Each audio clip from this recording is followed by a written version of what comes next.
Voilà, soyez bénis. Bonjour à toutes et à tous pour cette journée. On est heureux de vous accueillir et de pouvoir participer ensemble. On va ouvrir la Bible ensemble pendant quelques instants et je vous invite à continuer ce thème que nous avons abordé il y a déjà quelques dimanches. Qu'est-ce que l'Église? Nous avons abordé plusieurs choses déjà. Si vous êtes intéressé, vous pourrez prendre les CD qui sont à votre disposition. Ces deux derniers dimanches, nous nous sommes arrêtés sur le mot « conseiller », comment l'Esprit de Dieu nous conseille aujourd'hui, nous oriente, nous dirige. Et puis, en étant basé sur ce texte de Ésaïe, chapitre 9, le verset 5, où il est dit qu'un enfant nous est né, un fils nous est donné, et on l'appellera donc admirable, conseiller. Et nous allons nous arrêter un instant ce matin sur la notion de Dieu puissant. Nous avons vu l'adoration, nous avons vu comment admirer ce roi des rois, ce Seigneur des seigneurs. Nous avons vu ce qu'il a accompli pour nous, dans cette hiérarchie qu'il a instituée, Dieu le Père, le Fils, le Saint-Esprit, sa création, et comment l'Esprit Saint est sous contrôle et sous l'ordre de Christ, qui lui-même est sous l'ordre également de Dieu. Et de quelle manière l'Esprit de Dieu ensuite vient influencer notre cœur et nos vies pour nous amener dans ses plans. Ici, les différents noms qui sont donnés au Seigneur nous parlent d'un Dieu puissant, et j'aimerais m'arrêter quelques instants sur cette notion. Le premier sens de l'Église est de montrer au monde que Dieu est puissant. Amen. Qu'il est puissant. Ce n'est pas l'Église qui affirme que Dieu est puissant, mais c'est Dieu lui-même qui se proclame comme le Tout-Puissant. Souvenez-vous de ce texte dans la Genèse, lorsque Abraham, âgé de 99 ans, voit Dieu lui apparaître. Et qu'est-ce que Dieu va lui dire? Je suis le Dieu Tout-Puissant. Marche devant ma face et sois intègre. Dieu proclame lui-même qu'il est le Dieu Tout-Puissant, car en fait, il est le seul qui détient la vie. Ce que l'homme ne peut pas faire, Dieu peut l'accomplir. Vous avez remarqué combien l'homme essaye de ressembler à Dieu, d'imiter Dieu, en tout cas d'essayer de prendre la place de Dieu, de détenir le pouvoir de la création des choses, le pouvoir de la vie. C'est vrai que les scientifiques ont fait énormément de découvertes, et on connaît aujourd'hui de plus en plus de choses. On est capable de modifier les chromosomes, on est capable de transformer, de développer des cellules souches, on est capable d'implanter des embryons, on est capable de faire tout un tas de choses. Mais j'aimerais juste vous faire remarquer que tout ce que nous sommes capables aujourd'hui d'accomplir démarre toujours à partir de cellules qui sont vivantes. Jamais l'homme partira de quelque chose qui est anéanti, qui est mort, et pourra lui redonner la vie. Pourquoi? Parce que Dieu seul détient la vie, et ce pour l'éternité. Oui, on est capable de modifier, on est capable de transformer, mais c'est Dieu qui donne la vie. Il dira au prophète Jérémie, dans le premier chapitre, le verset 5, « Avant même que je t'ai formé dans le ventre de ta mère, je te connaissais. Avant que tu sois sorti de son sein, je t'avais consacré. Je t'avais établi prophète des nations. » Savez-vous que Dieu, avant même que vous veniez sur cette terre il y a X années, il avait des projets pour vous. Est-ce que vous savez ça? Vous n'êtes pas ici par hasard ce matin. Vous êtes dans les projets de Dieu. Vous êtes dans les pensées de Dieu.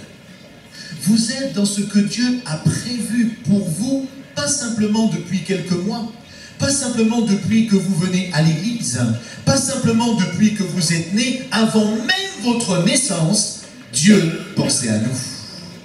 Avant même notre venue ici-bas, Dieu avait déjà écrit quelque chose pour nous. Et je rajoute même que cela, je dirais, même peu importe la façon dont vous avez été conçus ici-bas. Certains ont eu la chance de naître dans une famille avec un papa et une maman équilibrés, qui les ont aimés. C'était bien. D'autres se sont retrouvés orphelins, abandonnés. D'autres ont vécu sans père ou sans mère. D'autres ont été maltraités, battus, violentés. D'autres encore n'ont pas été désirés. Certains sont même issus d'un viol, d'un accident, d'une erreur de parcours, comme disent parfois des parents intelligents. Et cela peut-être même vous a marqué et travaillé toute vos vies, toute votre vie. Permettez-moi juste de vous dire ce matin que, pour Dieu, la manière dont vous êtes arrivés ici, sur cette terre, n'a absolument aucune importance. Ça n'a vraiment aucune importance. Et si même le monde entier vous aurait rejeté, Dieu, lui, le Tout-Puissant, vous a désiré, voulu, parce qu'il avait un projet, celui de vous donner un avenir et de l'espérance. Ce qui importe Dieu, ce n'est pas la manière dont nous sommes arrivés sur cette terre. Ce qui importe, c'est ce que nous sommes aujourd'hui.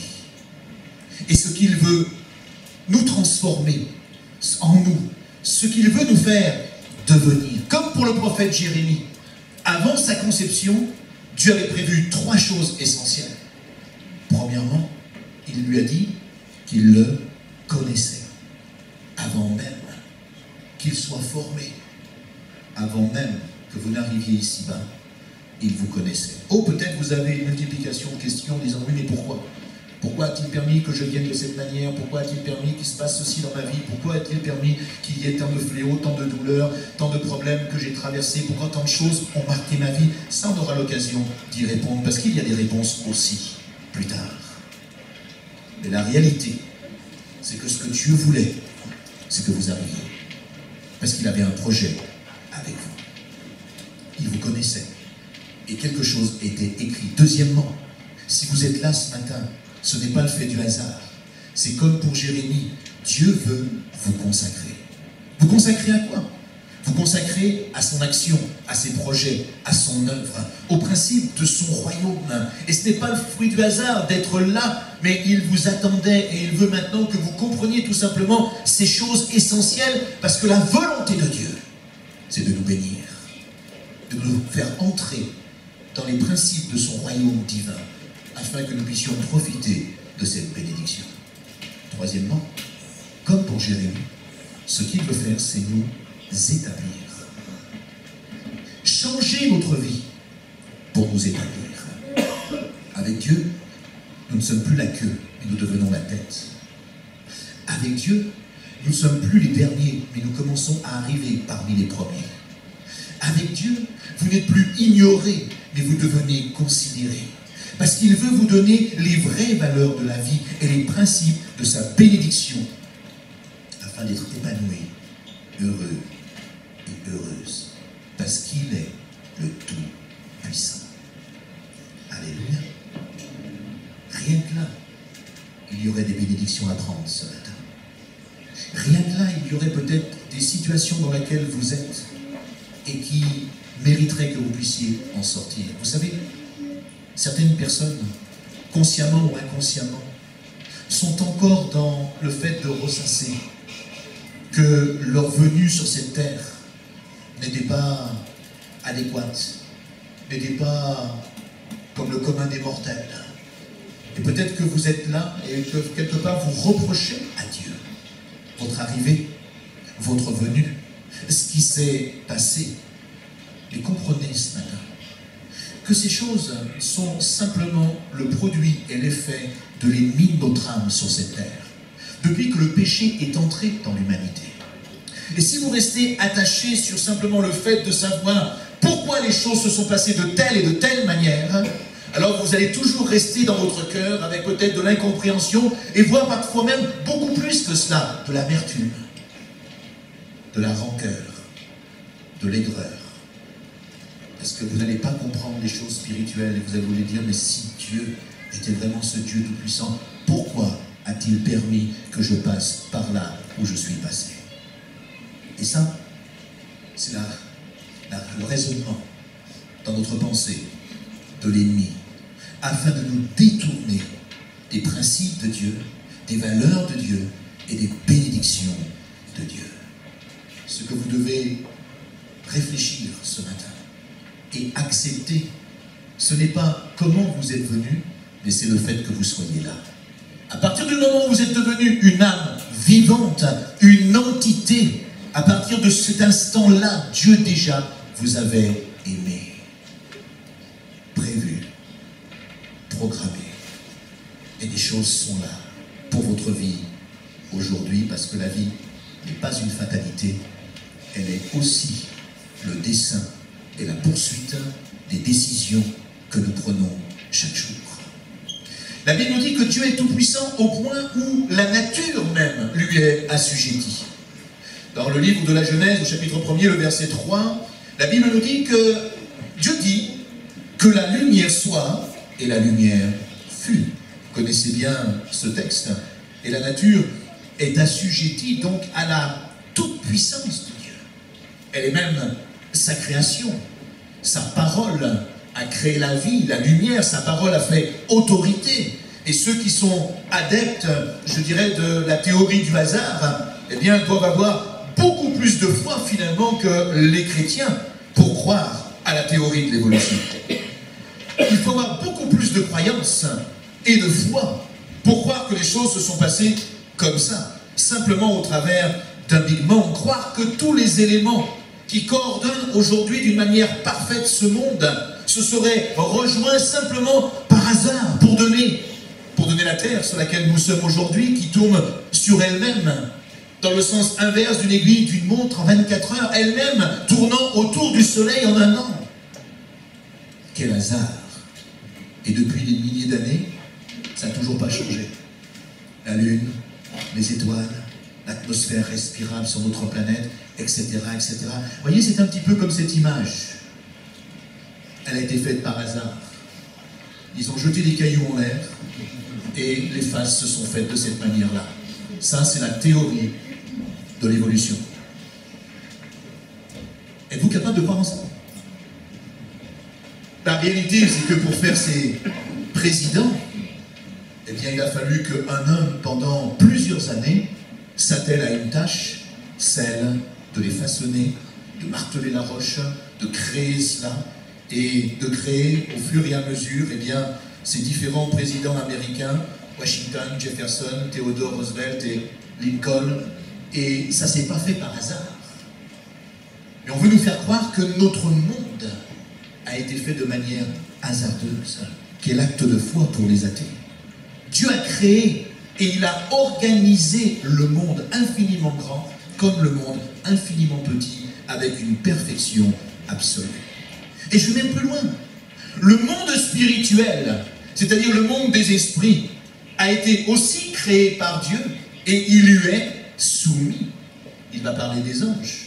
Et là aussi, dans Hébreux, chapitre 1er, le verset 13, il va dire « Ne sont-ils pas tous des esprits au service de Dieu, envoyés pour exercer un ministère en faveur de ceux qui doivent hériter le salut, c'est-à-dire vous et moi ?»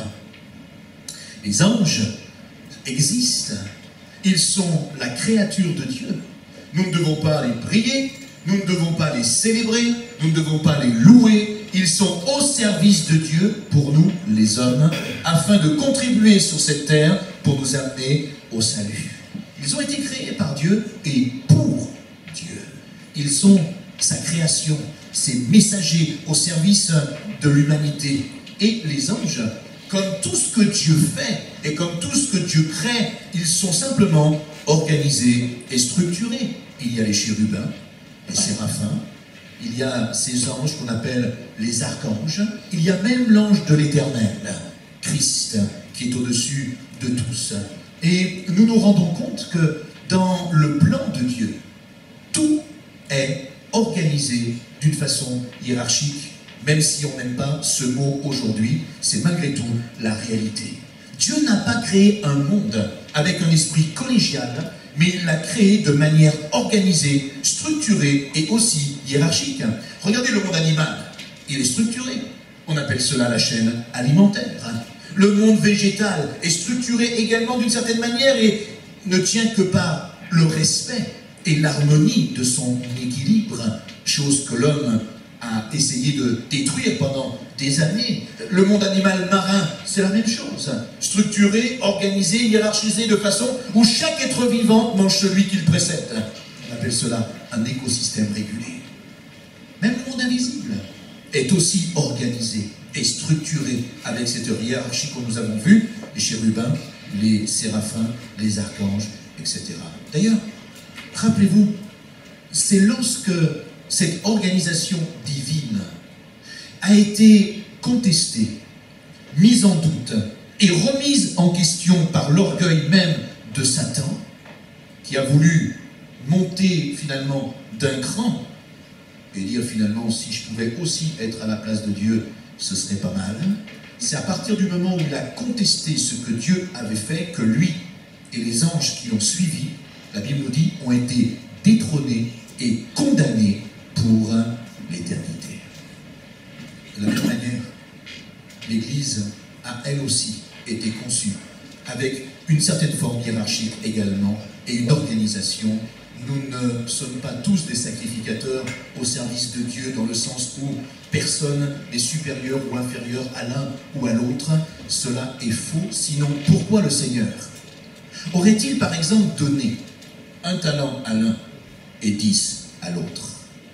Pourquoi aurait-il donné des ministères dons que vous trouvez dans Éphésiens 4, 11, apôtres, pasteurs, docteurs, évangélistes, prophètes, et à d'autres?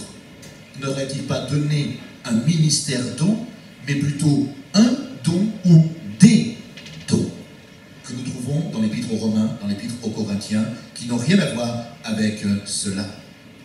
Simplement pour que son Église, comme l'apôtre Paul le dira, soit comme un corps harmonieux, bien constitué, chacun à sa place, différents certes, mais tous utiles dans quelques fonctions que nous pouvons avoir, car nous n'avons pas les mêmes responsabilités, ni les mêmes actions à mener, et par conséquent, nous n'aurons pas non plus les mêmes comptes à rendre à Dieu, le jour où lui et chacun d'entre nous, nous lui ferons face à face, et que nous devrons déposer à ses pieds tout ce que nous avons accompli sur cette terre. Mais tous, nous devons, je crois, nous respecter et respecter le ou les dons qu'il a donnés aux uns et aux autres et apprendre à vivre ensemble pour les manifester.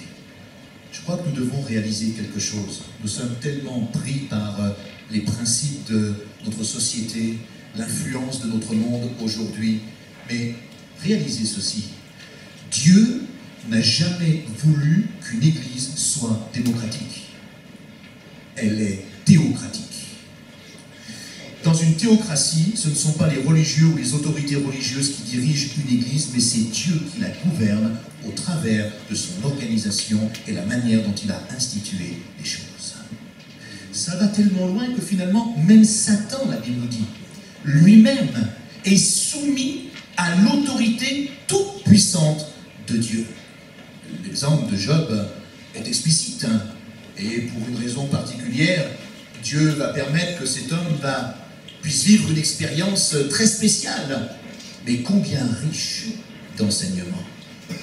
Dans Job, au chapitre 1er, le verset 12, il dit, l'Éternel dit à Satan, voici tout ce qui lui appartient. Eh bien, je te le livre. Seulement, ne porte pas la main sur lui, et Satan se retirera devant la face de l'Éternel. Et pour beaucoup, je pense ce matin, qui êtes des habitués de la lecture de la Bible, vous connaissez l'histoire de Job, ce qu'il a vécu, les moments difficiles par lesquels il est passé, mais Satan est resté assujetti à l'autorité divine. Il ne peut rien entreprendre si Dieu ne le lui permet pas. Pourquoi Dieu ne le détruit-il pas? Alors certains pourront se poser comme question maintenant, si rien ne lui est impossible. D'autres pourront se poser la question en disant, mais pourquoi Dieu laisse-t-il faire Satan aujourd'hui sur notre terre et faire n'importe quoi? Je crois qu'il nous faut comprendre les choses telles que Dieu les a conçues et créées.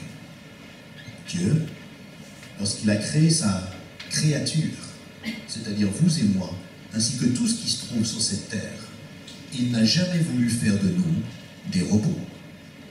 Il nous a créés, vous et moi, avec une volonté propre et une liberté de choisir, de vivre, de prendre des décisions. La Bible nous explique simplement que Adam a choisi à un moment donné de désobéir à Dieu. Et lui, le premier homme, il s'est finalement placé ainsi que toute sa descendance sous le joug de Satan. Il a donc donné des droits à Satan. Et c'est la raison pour laquelle Jean va écrire plus tard, le monde entier est sous la puissance du malin. Il n'est pas sous l'autorité de Christ, vous êtes d'accord avec moi? Le monde entier est sous la puissance du malin. Aujourd'hui, en 2014, encore. Et ce n'est pas parce que l'Église existe qu'il y a des croyants, des hommes et des femmes qui se manifestent sur la surface de cette terre et qui apportent ce beau message de l'Évangile que le monde entier n'est toujours pas régi par la puissance de Satan. Si, toujours. Parce que des droits lui ont été donnés. Le mauvais choix de l'être humain en Éden a simplement légalisé la possibilité que Satan ait une autorité sur toute l'humanité. Mais Dieu a pourvu à la libération de l'humanité en la personne de Jésus-Christ. Alors on peut se poser des questions. Pourquoi autant d'années? Pourquoi ces choses ne se sont pas passées plus rapidement? Dieu a ses plans et ce n'est pas à nous d'en juger. Dieu a sa conception. Il est justement le Tout-Puissant. Nous, non. Et la réalité, c'est qu'il y a bien des choses que nous avons du mal à comprendre. Mais il a donné cette possibilité au travers de Christ. Et sur le chemin de Damas, rappelez-vous ce que Jésus va révéler à Saul de Tarse. Dans Acte 26, il va lui dire, « Je t'ai choisi du milieu de ce peuple et du milieu des païens, vers qui je t'envoie, afin que tu leur ouvres les yeux pour qu'ils passent des ténèbres à la lumière, de la puissance de Satan à Dieu, pour qu'ils reçoivent par la foi en moi le pardon des péchés et l'héritage avec les sanctifiés. » Alléluia. Ça, c'est le message pour aujourd'hui. Ça, c'est le message que, effectivement, le monde est toujours aujourd'hui sous la puissance du malin, mais Dieu nous a donné la possibilité d'être dans ce monde, tout en sortant de ce monde, à cause de la grâce de Dieu qui nous a été faite en Jésus-Christ, en l'acceptant par la foi, et afin de passer de sa puissance ténébreuse à la lumière de l'Évangile, qui va nous donner cette espérance et ce salut pour l'éternité. Si Dieu laisse Satan accomplir ses mauvais desseins sur cette terre, ce n'est pas par impuissance, mais c'est simplement pour un temps, par stratégie, et une stratégie qui lui est propre. Mais la réalité, c'est que dans ce qui est écrit, il n'en sera pas toujours ainsi. C'est ce que la Bible affirme. En Matthieu 25, 41, la Bible dit qu'un feu éternel a été préparé pour le diable et pour les anges déchus, les démons qui ont été projetés dans cet univers aujourd'hui et qui agissent sur cette terre. Donc une fin est marquée également. Un sceau de Dieu est arrêté à un moment particulier. Maintenant, il y a aussi une notion qui, je pense, est importante. C'est que malheureusement, fréquemment, les hommes, les femmes qui se sont volontairement détournés de Dieu, c'est tellement plus facile d'accuser Satan et les démons de toutes sortes de maux, et finalement de les rendre responsables de toutes sortes de catastrophes qui affligent aujourd'hui l'humanité, alors que la réalité, c'est qu'à l'origine, le ou les seuls responsables, c'est l'être humain. Ces mots ne sont pourtant que le résultat d'une loi universelle que vous et moi nous connaissons bien et que Paul va exprimer dans Galates au chapitre 6, le verset 7, quand il va dire ceci: ne vous y trompez pas, on ne se moque pas de Dieu. Ce qu'un homme aura semé, il le moissonnera aussi. Mon frère, ma soeur, ce que tu sèmes dans ta vie, tu vas le moissonner. Ce que tu sèmes dans ton mariage, par ton attitude, tu vas le récolter de la même manière. Ce que tu sèmes dans ta famille, au travers de la vie de tes enfants, la manière dont tu te comportes, le temps que tu passes, tu finiras de toute façon par le récolter à un moment donné. Ce que tu sèmes dans ta vie spirituelle, tu le récolteras également. Ce que tu sèmes dans l'église, tu le récolteras aussi. Ce que tu sèmes dans le royaume de Dieu, la Bible affirme que tu le récolteras aussi. C'est une loi qui est universelle. Elle existe, elle est là, vous pouvez y croire ou pas, mais la réalité, c'est qu'elle existe. Vous pouvez douter de la loi de la gravité, vous pouvez dire cette loi de la gravité c'est vraiment n'importe quoi, ça marche pour tout le monde, mais ça ne marche pas pour moi. Vous pouvez le dire, vous pouvez même le croire, faites l'essai. Sautez d'une fenêtre, et vous verrez si la loi de la gravité ne fonctionne pas pour vous. Que nous y croyons ou pas, il y a des lois qui sont universelles, que Dieu a instituées, elles sont là. Celui qui sème pour sa chair moissonnera de la chair de la corruption, c'est-à-dire quelque chose qui sera pourri, anéanti, qui ne servira à rien. Mais celui qui sème pour l'esprit moissonnera de l'esprit la vie éternelle. Alléluia. Dieu ne nous a jamais laissés sans porte de secours. Dieu ne nous a jamais laissés sans solution. Dieu ne nous laisse jamais sans opportunité. Elles sont là. Il faut simplement les comprendre et y rentrer. Et si Dieu peut se permettre cela, c'est tout simplement parce qu'il a 3 attributs, entre autres, qui sont essentiels et qui font la différence. Premier attribut, la Bible nous dit qu'il est omniscient. C'est quoi l'omniscience? L'omniscience, c'est la connaissance ou la science infinie, totale de toutes choses. En fait, Dieu sait tout et il connaît tout. Il est à l'origine de tout et de toute la création. C'est-à-dire qu'il a la faculté de connaître et de comprendre, alors qu'il nous a nous-mêmes fallu, en tant qu'êtres humains, des siècles, des millénaires, pour découvrir ce que nous découvrons aujourd'hui et pour comprendre et connaître ce que nous comprenons ou connaissons aujourd'hui et avec lesquels parfois nous nous émerveillons. La même manière qu'il a fallu un horloger pour faire une horloge ou un boulanger pour faire du pain, il a fallu un créateur pour faire ce monde. C'est pas plus compliqué que ça. Mais on veut nous faire croire que tout ici-bas doit avoir quelqu'un qui a la connaissance pour faire, et ce monde se serait fait simplement par le grand hasard. Vous savez ce que dit Dieu de sa toute-puissance dans la notion de connaissance? Dans le psaume 147, il est dit que notre Seigneur est grand, puissant par sa force, et comprenez bien, il est dit son intelligence n'a pas de limite. Waouh! C'est comme votre téléphone. Vous téléphonez de manière illimitée. Pour Dieu, c'est pareil. Il n'y a aucune limite. Littéralement, ça veut dire ceci. Sa compréhension n'a pas de chiffre. Sa compréhension n'a pas de nombre. C'est ce que ça veut dire. En fait, l'être humain aujourd'hui comprend et réalise ce qui l'entoure. De quelle manière? Par des données qu'il possède et surtout en mesurant ou en se mesurant aux limites qu'il connaît. On avait découvert certaines choses parce que certains pensaient que la Terre était plate.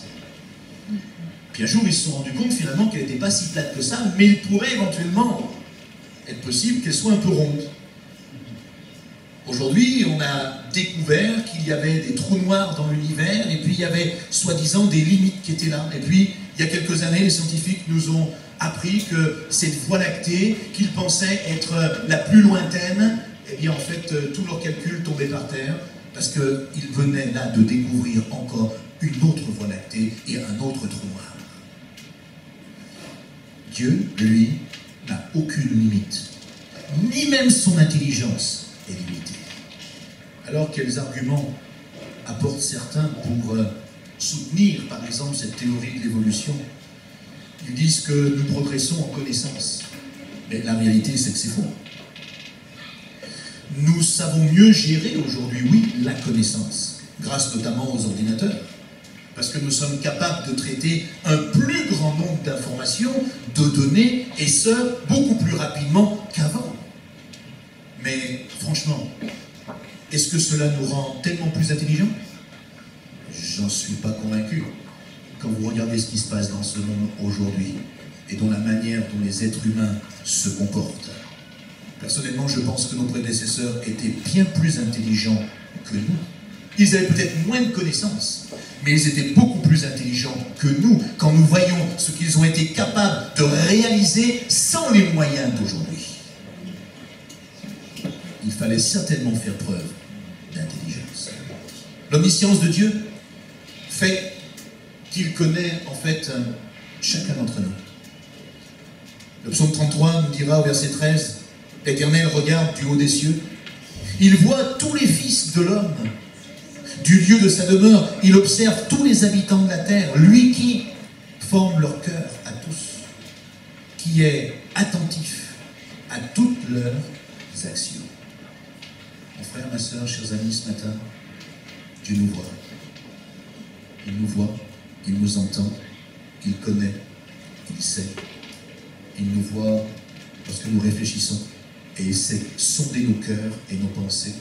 Il nous voit dans nos actions, il nous entend dans nos paroles, il nous connaît dans nos attitudes.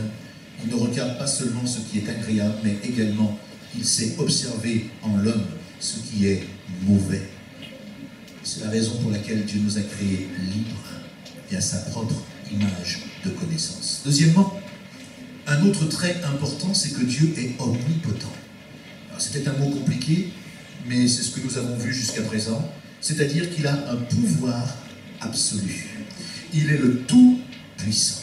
Nous l'avons vu déjà en partie lorsque Abraham a eu cet ange qui lui est apparu, l'ange de l'Éternel, et le Seigneur lui a dit « Je suis le Dieu tout-puissant ». C'est cette identification que Dieu donne de lui-même. Il se place au-dessus de tout, et il peut tout. L'omnipotence comprend tout simplement le pouvoir de se limiter délibérément soi-même, jusqu'à un certain point. Lorsque, par exemple, et nous on a du mal à comprendre cela, parce que quand on dit que Dieu est tout-puissant, dans notre petit esprit, alors on pense que Dieu est capable de faire n'importe quoi. Mais Dieu ne fait pas n'importe quoi. Il est lui-même celui qui respecte sa création. Et les lois naturelles ou spirituelles qu'il a développées. Et Dieu les respecte. C'est pour ça que quand nous parlons de la toute-puissance de Dieu, ou de l'action miraculeuse qui existe encore aujourd'hui, il nous faut comprendre, pour obtenir le miracle de Dieu, les principes élémentaires de la parole de Dieu. Parce que sans ces principes-là, nous croyons simplement à des sornettes. Par exemple, dans des campagnes d'évangélisation en Afrique ou ailleurs, j'ai vu souvent des fauteuils roulants s'entasser ou des béquilles s'entasser. Mais j'ai jamais vu des jambes de bois s'entasser.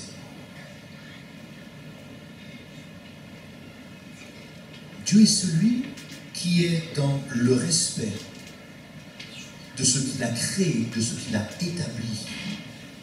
Il utilise les lois divines qu'il a mises en place sur notre monde pour manifester sa gloire. Alors oui, il va accentuer certaines parfois, comme par exemple la guérison d'un malade, où il va être capable de multiplier la vitesse à laquelle la personne va être guérie.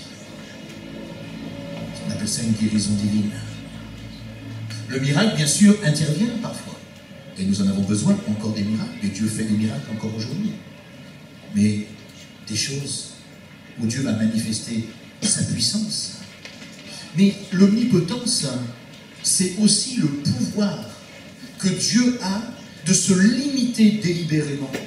Par exemple, quand Dieu donne à ses créatures rationnelles d'être tout simplement leur libre arbitre, c'est pas limiter sa puissance. Il aurait très bien pu mettre quelque chose dans nos têtes qui fait que nous fassions toujours ce qu'il nous dit. Oui ou non? Et pourtant, il ne l'a pas fait. Il n'a pas mis cette petite cellule, il n'a pas mis cette petite chose qui fait que, de manière automatique et obligatoire, nous fassions toujours ce que Dieu nous demande.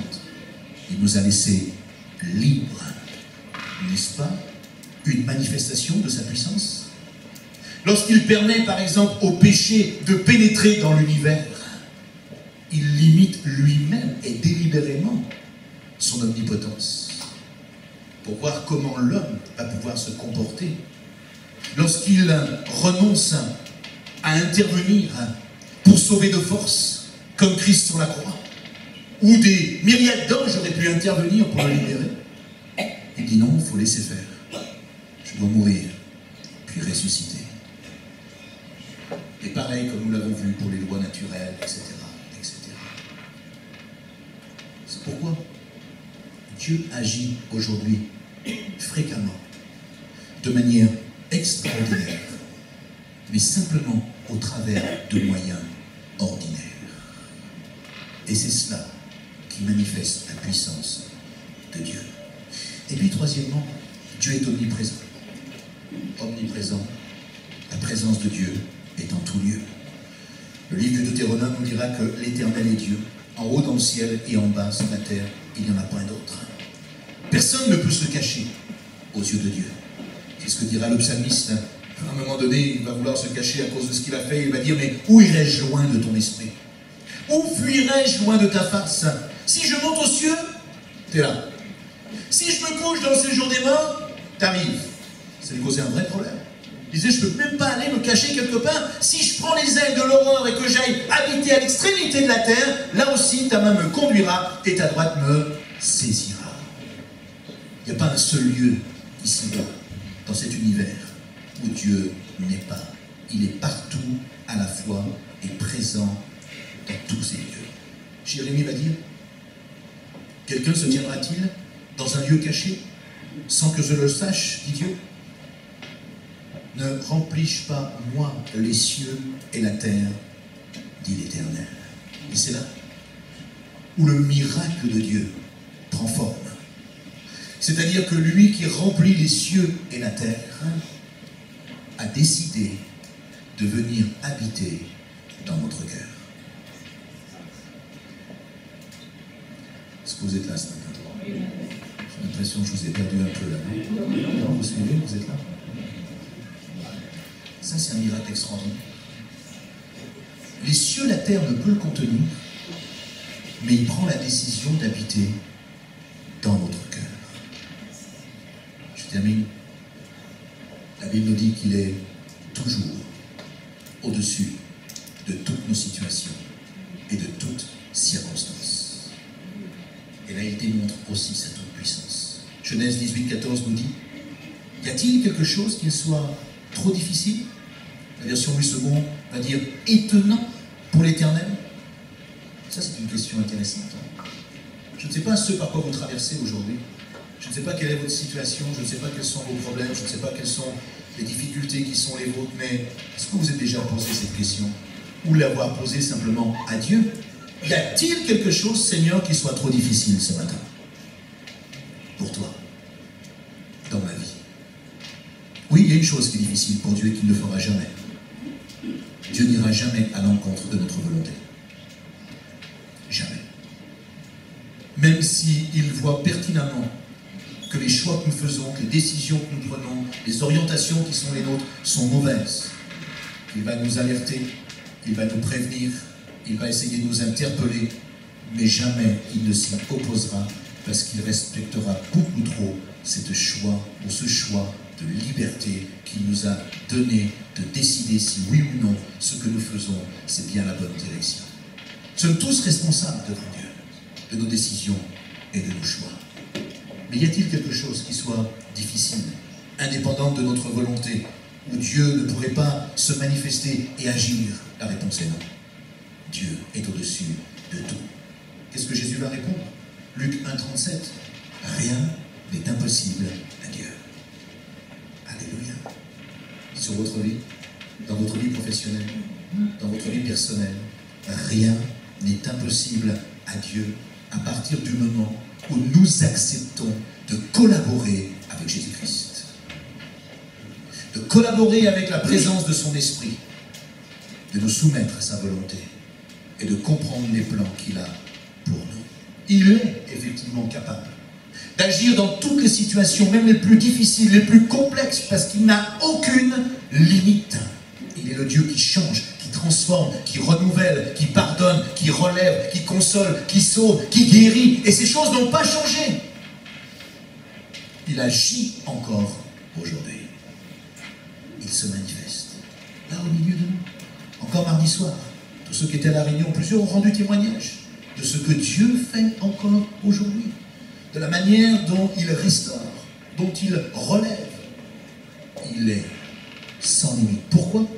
Parce que Jésus dira dans Matthieu, cela est impossible aux hommes, mais à Dieu, tout est possible. Et encore, tout pouvoir m'a été donné dans le ciel et sur la terre. Alors, ne nous laissons pas effrayer, mais saisissons ce matin encore la victoire de Dieu. Qu'est-ce qui nous empêche de recevoir et de vivre cette omnipotence de Dieu, cette omniprésence, et de considérer qu'il est là nos craintes personnelles, nos refus de sa volonté, le refus de nous soumettre à ses pensées? Je terminerai avec cet dernier exemple. Souvenez-vous de cette histoire. Vous savez, ce serviteur d'Élisée, où de bon matin ils se sont levés et ils sont sortis. Et la Bible nous dit qu'il y avait toute la troupe ennemie qui s'était rassemblée simplement à cause de deux hommes. Lui, ce prophète, qui était tout simplement capable d'entendre et de percevoir les paroles du chef ennemi qui était en train de comploter pour attaquer le peuple d'Israël. Mais par révélation et discernement, à cause de la grâce de Dieu, le prophète avait ces informations et les donnait au roi d'Israël pour l'en informer. Et quand l'ennemi a appris que cet homme, sans qu'il sache comment, divulguait les propos même qu'il tenait là dans sa chambre, alors il a décidé de lever une armée simplement contre un homme. Et puis ils sont arrivés près de ce prophète avec son serviteur. Le serviteur a regardé le matin en se levant et il a constaté que l'ennemi les entourait. Et il a dit tout simplement: ah mon Seigneur, comment ferons-nous? Comment ferons-nous? Franchement, frères et sœurs, combien de fois avons-nous dit: comment je vais faire? C'est vrai ou pas? Combien de fois dans je ne sais quelle situation nous avons dit: mais comment je vais pouvoir faire? Et la réalité, c'est que toi et moi, nous n'allons pas faire. Mais Dieu va nous permettre de faire. Ou Dieu va nous donner la force de faire. Ou Dieu va développer une capacité, une intelligence pour faire. Au moment opportun. Parce que la réalité, c'est que tout était déjà préparé. Ici, ce serviteur ne regarde simplement qu'avec ses yeux, son cœur, sa foi, son espérance en ce Dieu éternel, malgré tout ce qu'il avait vu au travers de ce prophète Élisée. N'a plus d'importance. C'est comme si tout avait été banni, tout avait été effacé. Toutes les choses incroyables qu'il avait vu faire par Élisée s'évanouissaient. Il n'y a plus rien. On se tient simplement à cette situation. Élisée va lui dire: mais ne crains pas. Parce que ceux qui sont avec nous sont en plus grand nombre que ceux qui sont avec eux. Alléluia. Est-ce que je peux te dire ce matin, mon frère, ma soeur, chers amis, que celui qui est avec toi, est beaucoup plus puissant que celui qui est contre toi. Parce qu'il est le tout puissant. Et la Bible nous dit plus loin, verset 17, qu'Élisée pria et dit, Éternel, ouvre ses yeux pour qu'il voie. Et l'Éternel ouvrit les yeux du serviteur qui vit la montagne pleine de chevaux et de chars, de feu autour d'Élisée. Ce matin, c'est cette même réalité, mon frère, ma soeur. Il y a des situations qui sont compliquées, qui sont difficiles. Il y a des situations de souffrance, il y a des problèmes personnels. C'est vrai. Mais si nous laissons, comme nous l'avons vu la semaine dernière, l'Esprit de Dieu façonner nos pensées, notre mentalité et notre cœur, alors, à partir de ce moment-là, il va commencer à orienter nos vies d'une certaine manière et nous allons accepter ses plans. Par conséquent, nous allons entrer dans un processus où nous allons vivre la toute puissance de Dieu. Et il sera beaucoup plus nombreux que les difficultés ou les problèmes qui sont les nôtres. Alors je vous poserai simplement cette question ce matin. Voulez-vous découvrir ce Dieu tout-puissant? Voulez-vous découvrir les principes de ce Dieu tout-puissant? C'est assez simple. Adressez-vous simplement à lui. Parlez-lui et il vous répondra. Ne placez plus votre confiance en vous-même, mais placez-la tout simplement en lui et vous verrez la différence. Laissez les préceptes de Dieu se développer dans votre pensée, dans votre existence. Et vous allez voir de quelle manière Dieu est capable de faire les choses. Amen. Le Seigneur nous aide ce matin à mettre sa parole en pratique, à la vivre pleinement et à voir dans les choses simples et naturelles de notre vie la puissance et le surnaturel de Dieu, et ce, au quotidien. Parce que ça, c'est ce que Dieu veut faire chaque jour dans notre vie. Amen. Prions ensemble quelques instants et demandons à Dieu qui nous aide à appliquer sa parole ce matin.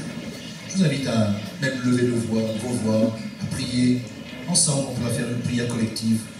Et peut-être que vous avez quelque chose à demander au Seigneur ce matin. Peut-être que vous avez besoin de vous approcher de lui, de lui dire « Seigneur, aide-moi. Aide-moi à croire en ta parole, aide-moi à la réaliser. Aide-moi, Seigneur, à la vivre pleinement, à comprendre tes principes, ton mode de fonctionnement dans ton royaume, afin que je l'applique à ma vie. Et si vous faites cela, vous allez voir combien Dieu va vous bénir, de quelle manière il va agir. On va prier pendant quelques instants et demander ce secours à Dieu maintenant. Seigneur, merci pour ta fidélité, merci pour ta grandeur.